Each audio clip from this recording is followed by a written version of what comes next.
역사는 최태성! 네, 자 여러분들, 제가 요즘 이렇게 보면서 느낀 게 있어요. 앞으로 우리가 살아가는 세상은 정말 다른 세상이겠구나 라는 그런 생각이 듭니다.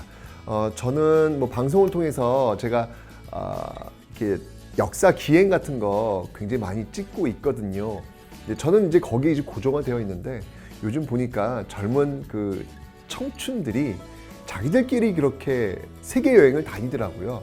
다니면서 그것들을 영상으로 만들어 가지고 올리고, 이게 또 알려지면 그 지역으로 협찬을 받아서 또 가고, 이런 모습을 보면서, 그러니까 저 같은 경우에는 굉장히 정보를 전달하는 컨텐츠를 제공을 하고 있다면, 거기에 있는 어떤 그 영상들은 정보보다는 좀 감성적인 컨텐츠를 많이 올리는 그런 모습들이 있는데, 오히려 그런 부분들이 좀 더 많이 어필할 수 있는 부분도 있겠다라는 생각이 들더라고요. 그래서 내가 생각했던 어떤 고정적인 어떤 그런 직업, 고정적인 어떤 관념, 이런 것들과는 좀 다른 것들이 계속해서 나올 것이기 때문에, 여러분들이 지금 바라보고 있는 그 세상만으로 여러분들이 살아갈 것이라고 생각하지 마세요.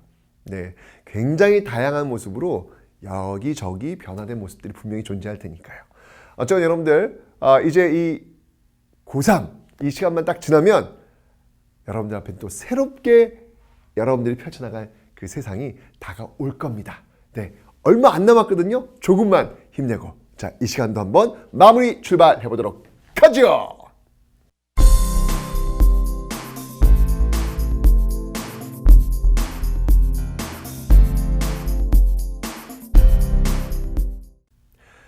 이번 이제 여러분 조선의 외교를 한번 살펴볼 텐데, 외교는 정말 중요해요. 지금도 여러분들 우리는 이 주변 강국에 둘러싸여서 정말 이 가운데에서 우리가 살아갈 길들을 그 모색하느라고 정말 고민 많이 하잖아요. 이 모습은 예전에도 그랬고요, 지금도 그렇고요, 앞으로도 그럴 겁니다. 왜? 우리는 그런 지정학적 위치에 살고 있기 때문에 그렇습니다. 자, 그렇다면 어떤 모습들이 있는지 한번 볼 텐데, 먼저 외교부터 한번 살펴보죠. 자, 외교.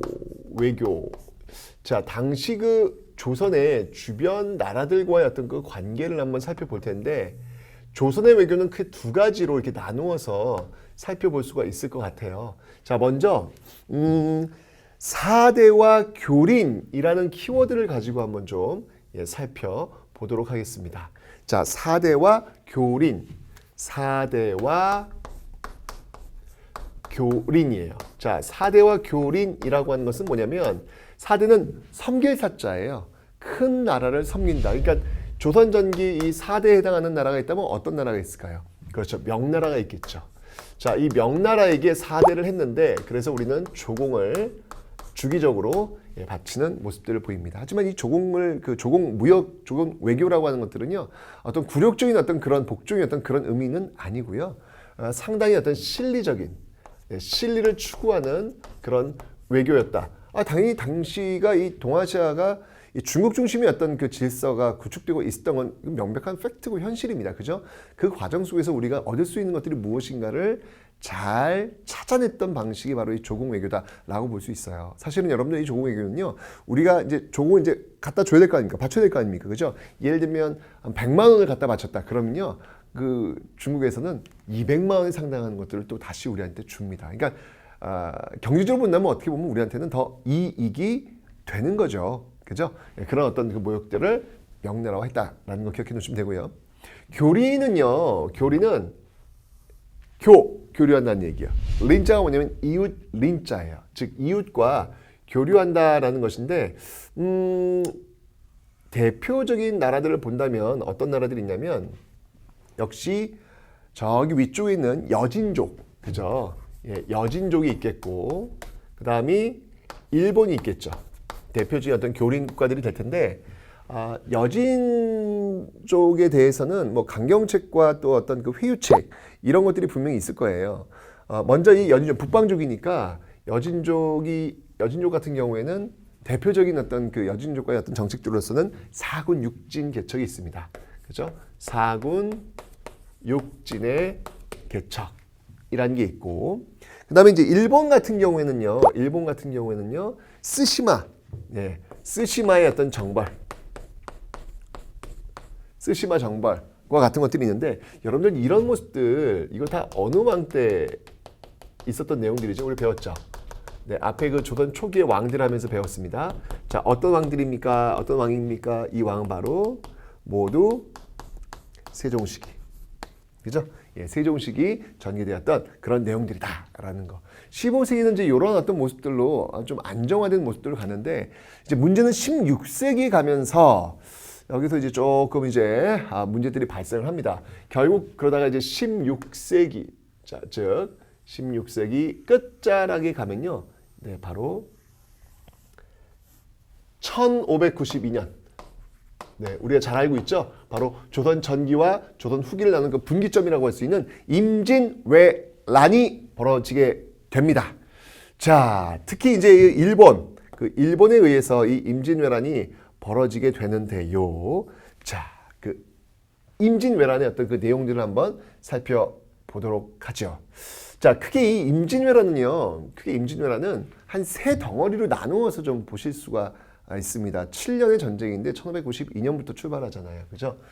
첫 번째 덩어리부터 한번 좀 살펴보면, 자, 이 첫 번째 덩어리는요, 여러분들, 초기, 막 밀고 들어오면서 싸웠던 어떤 그런 시기가 되겠습니다. 뭐 정말 난리도 아니었죠. 그 조총 때문에 굉장히 큰 피해를 보게 되는데, 이때 그 싸웠던 그 대표적인 어떤 전투들이 있다면, 이제 정말 그 무너지는 과정 속에서 정말 우리 정말 영웅이죠. 예, 바로 이순신의 등장, 바로 한산대첩이 있겠습니다. 네, 한산대첩이 있겠고, 그 다음에 또 이제 또 진주에서 끝까지 항전했던 모습들이 있죠. 바로 진주대첩이 있겠고, 그 다음이 권율의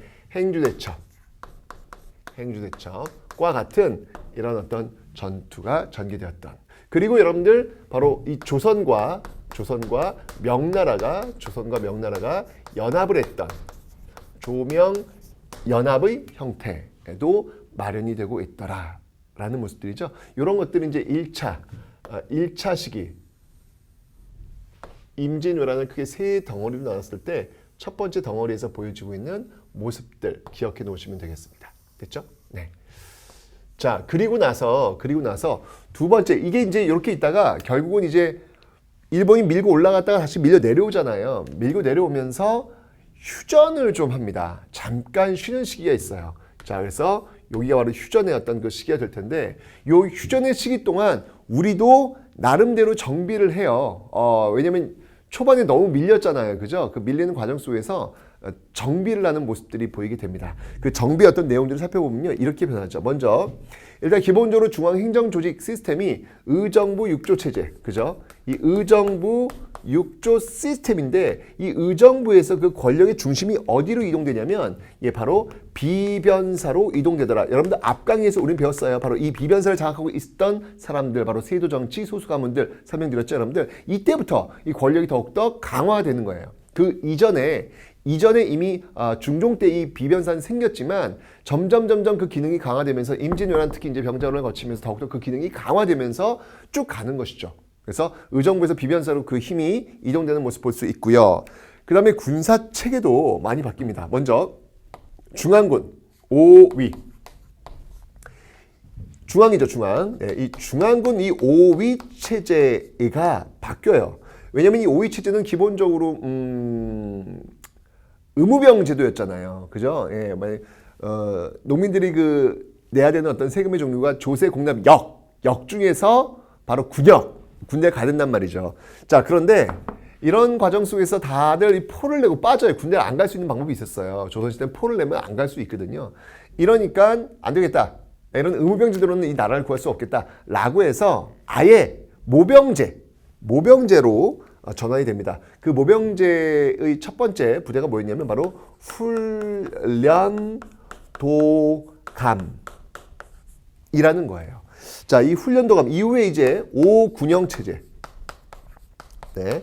5군영 체제로 이제 5위에서 5군영 체제로 전환이 될 텐데, 어쨌건 이 훈련도감이라고 하는 가장 큰 특징은 뭐냐면, 바로 직업군인. 네. 직업군인. 포수, 사수, 살수, 삼수, 포수, 사수, 삼수, 그 삼수병으로 구성되고 있는 직업군인이다. 군인의 형태가 등장하고 있다라고 하는 사실. 전쟁은 이렇게 큰 변화를 가져오고 있다라는 겁니다. 중앙군은 이렇게 변했고요. 지방군은 역시 마찬가지로 의무병 제도에 의해서 그 지역에 자체적으로 지키고 있었던 어떤 영진군 시스템, 네, 영진군 시스템이었는데 역시 마찬가지로 여기서 사람들이 다 빠져나가는 거예요. 그래서 양반부터 노비까지 다 싸워야 되니까 다 모집을 해야 될 거 아니에요. 그래서 만든 게 뭐냐면 바로 속오군.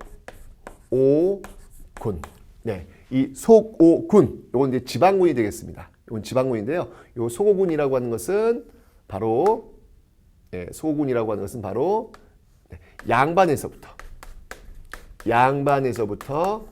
노비까지 모두를 아우르는 그런 부대로 만들고 있더라.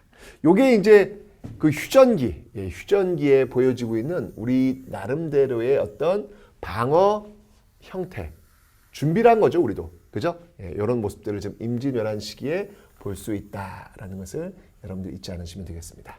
자, 그리고 나서 다시 전쟁이 시작이 됩니다. 자, 요게 이제 3단계라고 볼 수 있겠는데, 요 3단계에 보여지고 있는 그 전투들 아래 뭐가 있냐면 바로 정말 신에게는 아직 12척의 배가 있사옵니다 라고 했던 그 전투, 바로 명량이 있겠죠. 네, 명량해전이 있고 이순신 장군이 결국 전사했던 노량해전, 이런 것들이 이제 3단계 거치면서 결국 일본은 물러가게 되었다라고 하는 거, 그죠? 자, 요렇게 요런 어떤 그 단계를 거치면서 바로 임진왜란이 전개가 되고 있었다라고 하는 사실을 여러분들이 흐름만 좀 정리를 해놓으시면 되겠습니다. 됐죠? 자, 임진왜란의 과정입니다. 정말 그 임진왜란은 우리한테 큰 피해를 줬습니다.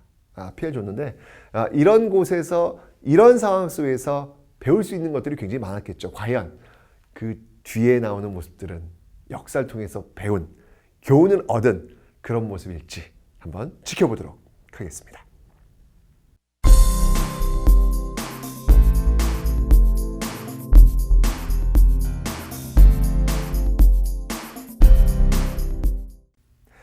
앞에서 우리가 그 정치의 어떤 흐름을 배우면서 광해군 배웠죠, 여러분들.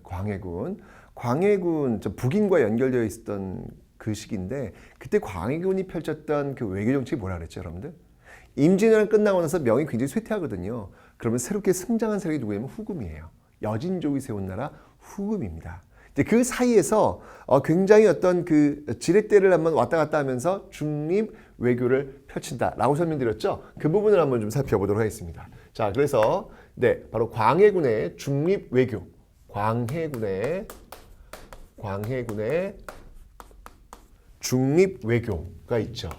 자, 이 광해군의 그 중립 외교하면 딱 떠오르는 인물이 있어요. 그 인물이 뭐냐면 바로 이 강홍립 투항 사건이라는 겁니다.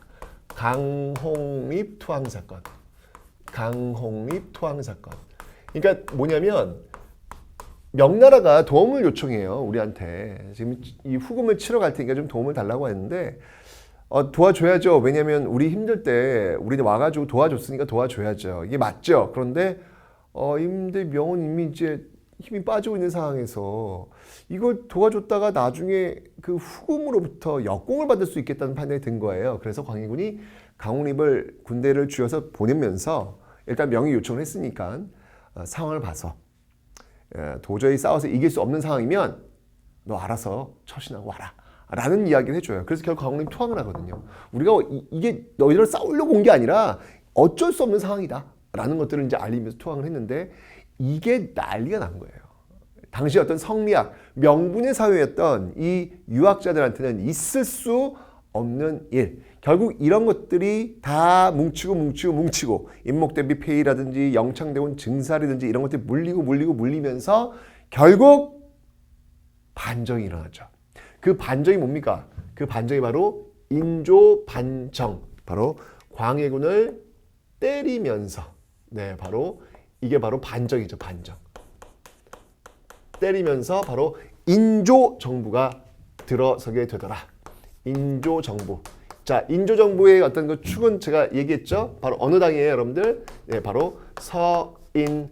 당이라고 설명드렸습니다. 집권 세력은 서인당인데 이 당시에 이들이 펼쳤던 그 외교 노선은 뭐였냐면요. 바로 친명배금이에요. 친명배금. 네, 명과 친하게 지내고 그리고 금을 배척한다라고 하는 이 친명배금 정책들을 지금 펼치고 있더라라는 이야기죠. 자, 이런 과정 속에서 결국은 후금이 쳐들어옵니다. 바로 이런 인주의 어떤 친명배금 정책에 대한 반발이라고 볼 수 있겠죠. 이게 뭐냐면 바로 후금이 밀고 들어오는 사건. 이게 바로 후금이 쳐들어온 정묘호란이라는 거예요. 정묘호란. 자, 이 정묘호란 이 과정 속에서 결국은 형제의 맹약을 맺고 도라는 가요. 도라는 갔는데 여전히 이 인조 정부의 친명배금 정책은 변하지 않습니다. 변하지 않는 과정에서 결국 또 후금에 이어서 이제는 후금이 이제 이름을 바꿔요. 뭘로 바꾸냐면 청으로 이름을 바꾸죠. 네, 청으로 이름을 바꿉니다. 바로 이 청이 또 쳐들어오죠. 이게 우리는 바로 병자호란이다 라고 합니다. 병자호란. 이 병자호란에서는 결국은 군신 관계를 체결하게 되는데 이때 막 밀고 내려왔을 때 이 인조가 부랴부랴 들어갔던 곳이 있죠. 그곳이 어딘가요? 네, 그곳이 바로 남한산성이라는 곳입니다. 그곳이 바로 남한산성. 자, 여기서 약 47일간의 항쟁을 하게 됩니다. 이제 그 47일, 48일 요 기간이 딱 그 남한산성에서 식량이 떨어지는 그 기간이에요. 그러니까 식량이 딱 떨어지니까 결국 나올 수밖에 없었죠. 나와가지고 결국 어디서 항복을 하나요, 여러분들? 네, 바로 삼전도. 이 삼전도에서 309고구도례라는 3번 절하고 9번 또 인사하는 바로 이렇게 삼전도에서 항복을 하는 아주 치욕적인 모습을 겪게 되더라라는 거. 요 흐름이잖아요. 이게 호란의 흐름입니다. 그러니까 얼마나 치욕스러운 거예요. 지금 이런 모습들을 이렇게 1년에 겪으니까 얼마나 치욕스러워요. 왕이 지금 항복을 하는 어떤 그 모습을 봤으니 얼마나 치욕스러워요. 그래서 이런 상황들을 한번 극복해보자 라고 해가지고 이제 전개되었던 그 사건이 뭐였냐면 바로 이들을 치자 라고 하는 북벌론. 예, 바로 북벌론이 이때 전개가 되고 있더라. 바로 북을 치자.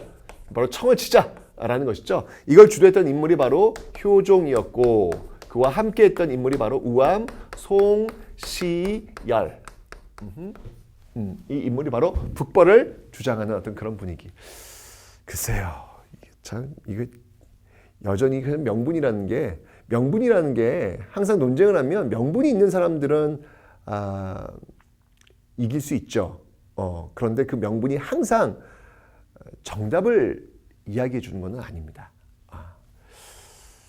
결국 이제 북을 치자라고 해서 준비했던 그 무기들 되게 재밌는 게 뭐냐면 오히려 청나라가 러시아를 치러 갈 때 도움을 요청을 해요. 그래서 원래 청을 치기 위해서 만들었던 그런 부대들을 동원해서 청을 도와주는 그런 모습들도 보이게 됩니다. 여기 이제 나선정벌이라고 하는 건데 어쨌건 이렇게 이런 어떤 그 호란 과정 속에서 보여지고 있는 그런 모습들. 양난을 거치면서 결국 조선 사회는 이 치욕적인 항복을 겪었고 이 오랑캐에 대한 어떤 분노, 증오 이런 상처가 있어요. 그런 과정 속에서 다시 한번 조선의 어떤 그 부활을 한번 만들어 보겠다라고 하는 생각도 가지긴 해요. 왜냐면 명나라가 이제 무너졌기 때문에 그 명나라의 법통을 잇는 건 바로 우리다. 라고 해가지고 소중화의식이라 그래요. 우리가 또 다른 중국이다. 라고 하는 어떤 그런 자부심. 글쎄 이걸 자부심이라고 이야기할 수 있을는지 모르겠지만 그 당시 사람들은 그랬다는 얘기예요. 청은 오랑캐고 우리는 명예법통을 이은 또 작은 중군, 소중화라고 하는 어떤 그 자부심을 가지고 우리 것에 대한 어떤 관심들을 가지게 되는 그런 배경도 나오게 된다는 사실, 이것도 하나 기억해 두시면 되겠습니다. 바로 호란이었습니다.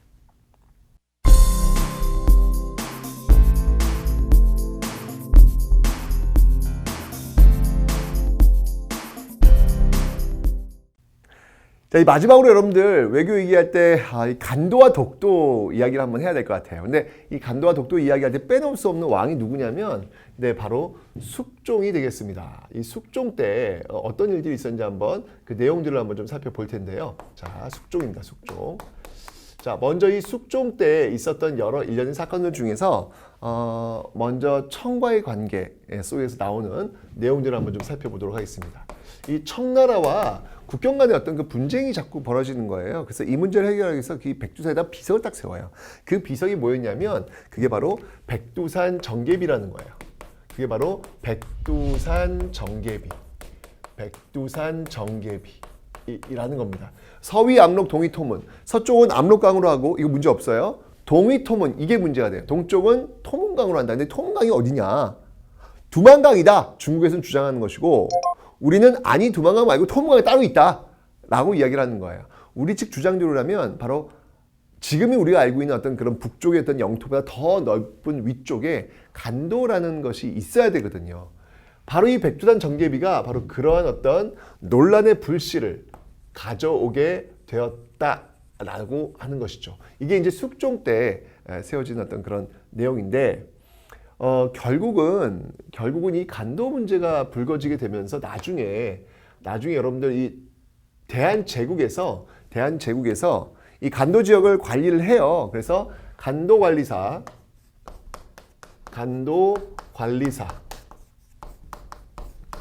이범윤, 이범윤을 파견해가지고 그 지역에서 세금도 걷고 그래요. 세금을 걷는다는 얘기 뭐냐면 그게 우리가 관리한다는 어떤 그런 의미가 있는 거잖아요. 그죠? 이런 모습을 보이다가 결국은 1909년 바로 간도협약이라는 걸 맺습니다. 간도협약을 1909년도에 체결을 해요. 재밌는 건 뭐냐면 간도는 우리 땅이냐 아니냐에 대한 논란이 되는 어떤 그런 협약을 맺는 건데 여기에 청과 일본만이 참여했다라는 것이죠.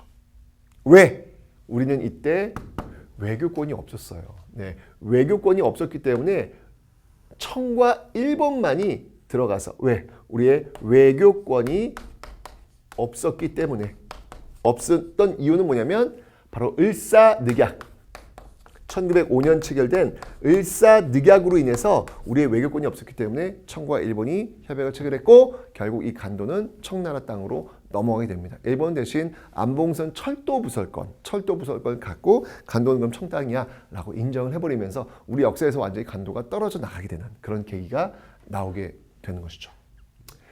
청과의 관계는 이랬고요. 자, 이번엔 여러분들 일본과의 관계를 한번 또 살펴보도록 하겠습니다. 일본과의 관계는 또 어떤 내용들이 있는지 한번 볼게요. 이제 독도와 이제 또 연결되는 어떤 그런 내용들을 여러분들 기억을 좀 하시면 되는데, 일단 이제 일본과 여러분들 그 외란이 끝나고 나서 다시 외교 관계를 회복을 해요. 그러면서 우리나라가 일본에 보낸 사절단이 있습니다. 그들을 우리는 뭐라고 하냐면요. 바로 통신사라고 합니다. 통신사의 파견.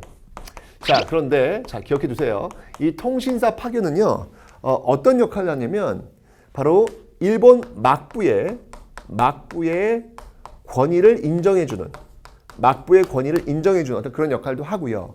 그 다음이 선진 문물, 중국, 조선 그리고 일본으로 연결되는 선진 문물의 어떤 전달의 어떤 그런 모습들도 보이고 있더라.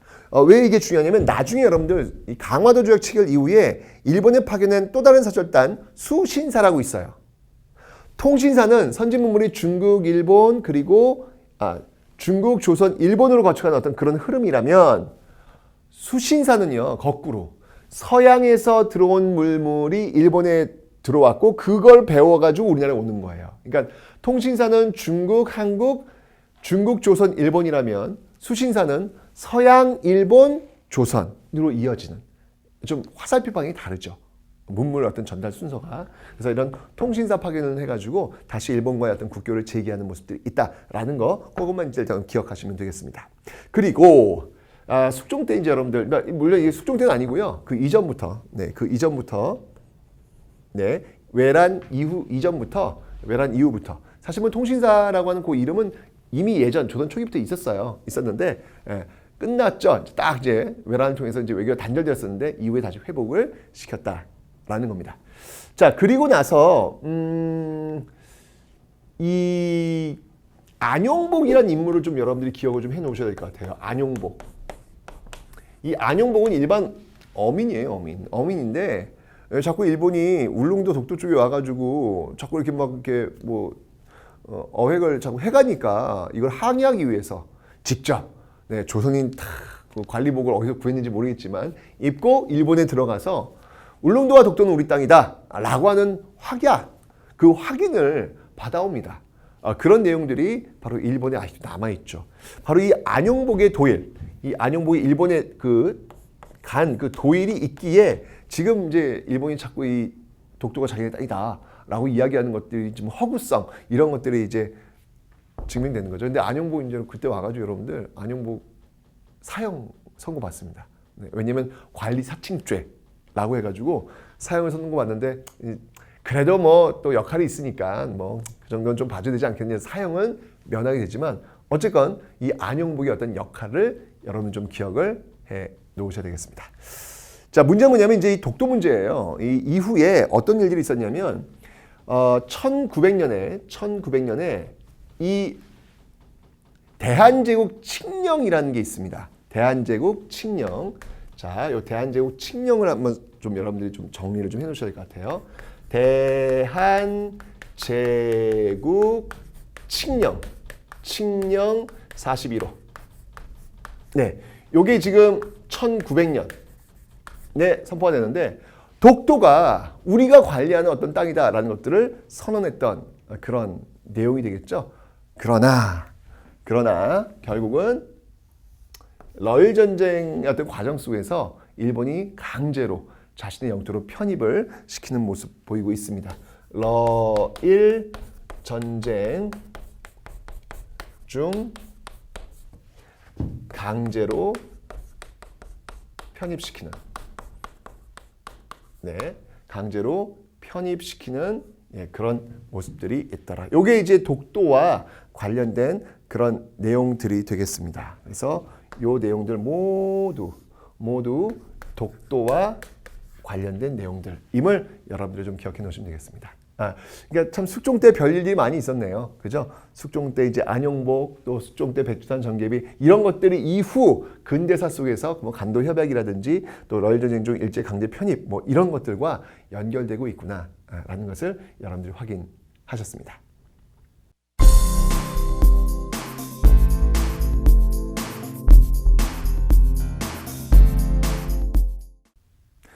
자, 여러분 이 외교에서 4대 교린이라고 하는 거 일단 기억해 놓으시면 되고요.